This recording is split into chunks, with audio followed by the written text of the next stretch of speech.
बिस्मिल्लाहिर्रहमानिर्रहीम। मैं डॉक्टर नजम परवेज़ अनवर बात कर रहा हूँ मेरी कहानी टीवी से।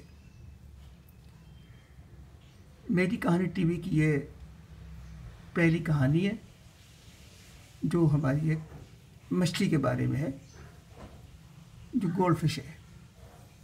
ये तकरीबन 2.5 साल पहले आई थी।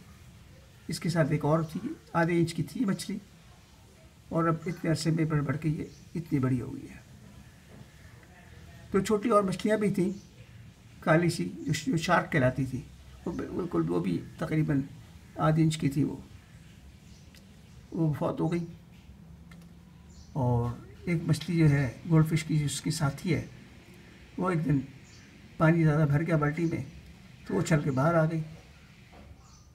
जब हमने देखा, ढूंढा, तो देखा बाहर पड़ी हुई थी।